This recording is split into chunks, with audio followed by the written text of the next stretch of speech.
அரியலூர் அருகே நடைபெற்ற பாமக ஆலோசனைக் கூட்டத்தில் சட்டப்பேரவை தேர்தலை எதிர்கொள்வது குறித்து ஆலோசிக்கப்பட்டது. அரியலூர் மாவட்டம் இரும்பிலிக்குறிச்சியில் செந்துறை ஒன்றிய ஊராட்சித் தலைவர், செயலாளர், பொருளாளர்களுடனான ஆலோசனைக் கூட்டம் மாவட்ட செயலாளர் செந்தில் தலைமையில் நடைபெற்றது. இதில் மாநில தேர்தல் பணிக்குழு உறுப்பினர் சதாசிவம், மண்டல பொறுப்பாளர் ஐயப்பன் ஆகியோர் கலந்து கொண்டு தேர்ந்தெடுக்கப்பட்ட பொறுப்பாளர்களுக்கு பொன்னாடை அணிவித்து பாராட்டினர்.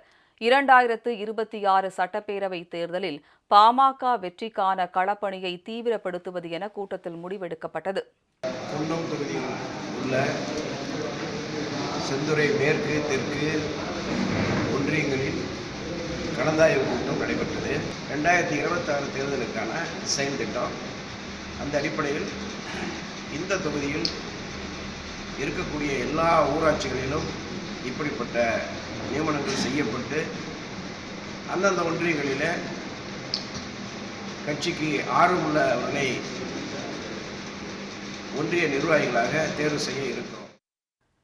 செங்கல்பட்டு மாவட்டம் தண்டலம் பகுதியில் விவசாய நிலங்களுக்கு செல்லும் நீர்வழி பாதையை தனியார் குடியிருப்பு நிறுவனம் ஆக்கிரமித்துள்ளதாக கூறப்படும் நிலையில் இதுகுறித்து முறையிட்ட பாமக ஒன்றிய செயலாளர் தட்சிணாமூர்த்தி உள்ளிட்டோரை அந்நிறுவனம் குண்டர்களை வைத்து தாக்க முயன்றதாக தெரிகிறது. இந்த விவகாரத்தில் உரிய நடவடிக்கை எடுக்குமாறு திருப்போரூர் வட்டாட்சியர் அலுவலகத்தில் மாவட்ட செயலாளர் காயார் ஏழுமலை தலைமையில் பாமகவினர் புகார் அளித்தனர். உரிய நடவடிக்கை எடுக்கவில்லை எனில் மிகப்பெரிய போராட்டம் நடத்தப்படும் என அவர்கள் எச்சரித்தனர். விவசாயத்தை நடத்தி நம்பி வாழற மக்கள் விவசாயமாக அந்த விவசாய பகுதியில் ஜனனி ஹோம்ஸு, டாயல் பார்க்கு, நம்ம ஃபேமிலி இவங்கெல்லாம் பிளாட் போட்டு, ஆதித்யராம் இவங்கெல்லாம் விவசாய நிலங்களை விவசாய நிலம் மாத்தாமே பிளாட் போட்டு விற்கிறாங்க. அது மட்டும் இல்லாமல் அங்கே தண்ணி நீர்ப்பாசன கால்வாய்களை துத்து எல்லாத்தையும் துத்து வட்டமாக்கிட்டு தண்ணி போய் விவசாயம் பண்ண முடியாமல் இந்த பிளாட் போட்டு விற்பனை செஞ்சுருக்காங்க.